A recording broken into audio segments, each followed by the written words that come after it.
Ladies and gentlemen, esteemed guests, and fellow seekers of truth, today we gather to explore profound insights from the teachings of the Brahma Kumaris, as shared in the morning Murli.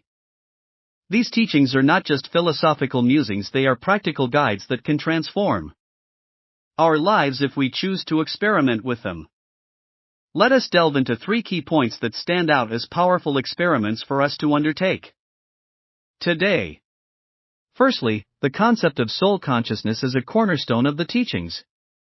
We are reminded that in the hustle and bustle of daily life, we often identify ourselves with our roles, relationships, and possessions. However, the Murli invites us to consider ourselves as souls, distinct from our physical bodies. This shift in perspective can be transformative. By practicing soul consciousness, we can transcend the limitations of ego and experience a deeper connection with the divine. Today, let us experiment with this idea by taking moments throughout the day to pause, breathe, and remind ourselves of our true identity as souls. This practice can lead to a sense of peace and clarity, allowing us to navigate life's challenges with greater ease. Secondly, the Murli emphasizes the importance of remembrance, or yoga, with the Supreme Father.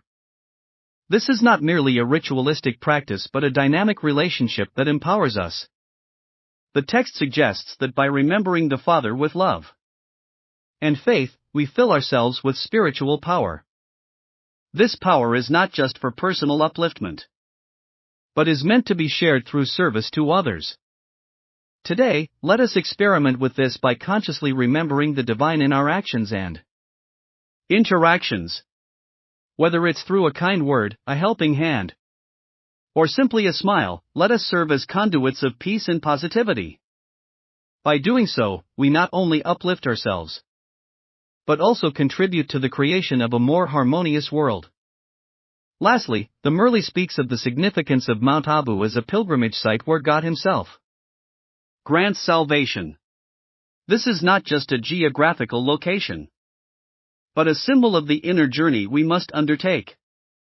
The teachings encourage us to see Abu as a metaphor for our own spiritual ascent. Today, let us experiment with this by setting aside time for introspection and meditation. Let us climb the inner Mount Abu, seeking the divine within ourselves. This journey requires effort and dedication, but the rewards are immense peace, happiness, and a sense of purpose. In conclusion, these 3 points: soul consciousness, remembrance and service, and the inner pilgrimage are not just abstract concepts, but practical experiments we can undertake today. By integrating these teachings into our lives, we can experience profound transformation and contribute to the betterment of the world. Let us embrace these experiments with open hearts and minds, and may they lead us to a deeper understanding of ourselves and our place in the universe. Thank you for your attention, and may peace and wisdom guide your journey.